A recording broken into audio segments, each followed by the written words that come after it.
आपने पार्ट 1 में देखा था कि हजरत इब्राहिम को आग में जलाने की तैयारी शुरू हो चुकी थी। अब पार्ट 2 में देखिए आग से कैसे बचे हजरत इब्राहिम।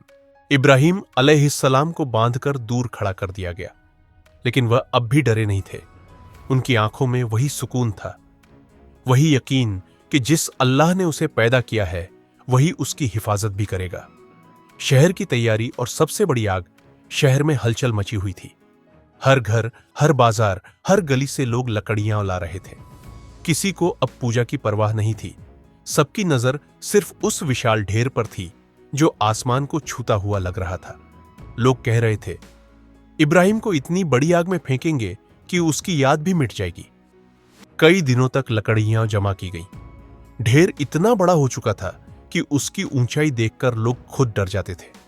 जब आखिरकार आग लगाई गई तो शोले इतने ऊंचे उठे कि आसमान लाल हो गया। हवा में दहाड़ जैसी आवाज फैल गई। आग की गर्मी दूर खड़े लोगों को भी पीछे हटने पर मजबूर कर रही थी। आग के पास जाना नामुमकिन था, इसलिए लोगों ने कहा कि इब्राहिम को हाथ से फेंकना संभव नहीं। उन्होंने एक बड़ा सा गुलेल बनाया, एक विशाल लकड़ी का यंत्र, जिससे इब्राहिम को दूर से आग में फेंका जा सके। इब्राहिम का सुकून और फरिश्ते का सवाल। इब्राहिम को रस्सियों से बांधा गया। उनके आसपास खड़े लोग शोर मचा रहे थे, गालियां दे रहे थे और कह रहे थे, अब देखो हमारे देवता तुम्हें कैसे सजा देते हैं। तुमने उनका अपमान किया, यही अंजाम होगा। लेकिन इब्राहिम का दिल बिल्कुल शांत था। वह आंखें बंद करके अपने रब को याद कर रहे थे। उनकी रूह में एक गहरा सुकून उतर रहा था। एक फरिश्ता आसमान से उतरा और कहा, अगर आप इजाजत दें तो मैं आपकी मदद करूं। इब्राहिम ने जवाब दिया, मुझे तुमसे नहीं, सिर्फ अपने रब से मदद चाहिए। ये शब्द बड़े थे, बहुत बड़े, क्योंकि एक नबी का भरोसा किसी और पर नहीं होता, सिर्फ अल्लाह पर। आग की तरफ उड़ता इब्राहिम भीड़ चिल्ला रही थी। नमरूद गर्व से मुस्कुरा रहा था और आग भयंकर रूप ले चुकी थी। अब वह क्षण आ चुका था जिसमें पूरा शहर देखना चाहता था कि क्या होता है। गुलेल पीछे खींची गई, रस्सी काटी गई और इब्राहिम हवा में उड़ते हुए उस विशाल आग की ओर बढ़ने लगे।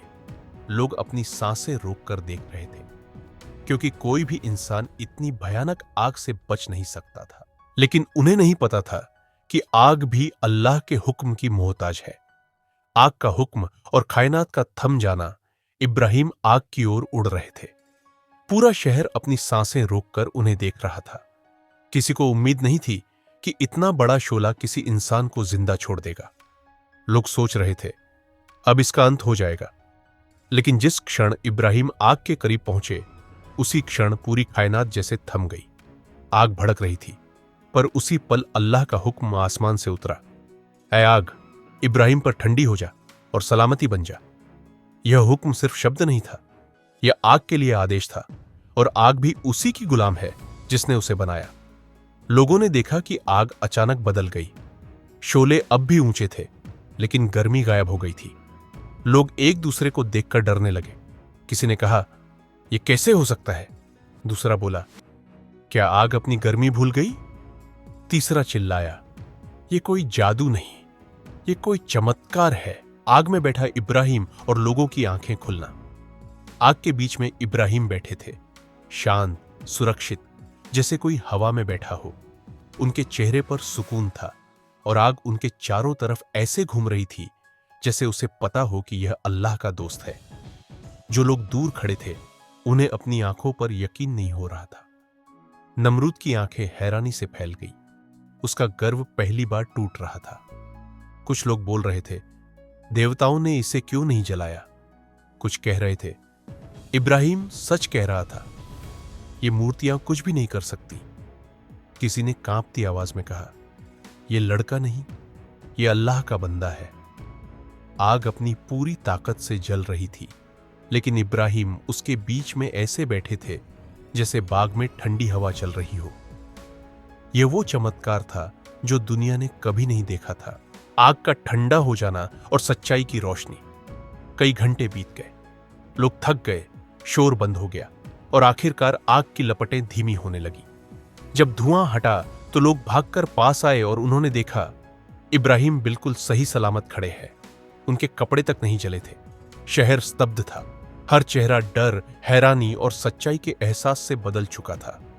आज उन्होंने अपनी आंखों से देख लिया था कि जिस अल्लाह पर इब्राहिम भरोसा करते हैं वही असली ताकत वाला है। चमत्कार का सदमा और लोगों की जागती आंखें। आग बुझ चुकी थी। धुआं आसमान में फैल रहा था और लोग चुप खड़े थे। किसी की हिम्मत नहीं हो रही थी कि इब्राहिम के करीब जाए। जिस इंसान को उन्होंने मरते देखने की उम्मीद की थी वह उनके सामने बिल्कुल सही सलामत खड़ा था। उसके कपड़ों पर एक खरोंच तक नहीं थी। यह नजारा पूरे शहर के लिए सदमे जैसा था। कुछ लोग डर के मारे पीछे हट गए, कुछ के हाथ कांप रहे थे। कई लोग जमीन पर गिर पड़े और कहने लगे, हम गलत थे, यह आदमी सच बोल रहा था, इसका रब ही असली रब है। लेकिन नमरूद, जो खुद को भगवान समझता था, इस चमत्कार से टूटने लगा था। उसके चेहरे पर हैरानी भी थी और गुस्सा भी। वह सोच रहा था कि अगर लोग इब्राहिम की बात मान लेंगे तो उसकी ताकत खत्म हो जाएगी। उसका राज, उसकी इज्जत, उसका झूठा देवत्व सब मिट जाएगा। इब्राहिम का जवाब और नमरूद की हारती सोच। नमरूद ने ऊंची आवाज में कहा, इब्राहिम, तुम बच कैसे गए? कौन सी ताकत थी जिसने तुम्हें आग से निकाल लिया? इब्राहिम ने मीठे लहजा में कहा, मेरे रब की ताकत, वही जिसने आग को हुक्म दिया कि मेरे लिए ठंडी और सलामती बन जाए। भीड़ में फुसफुसाहट शुरू हो गई।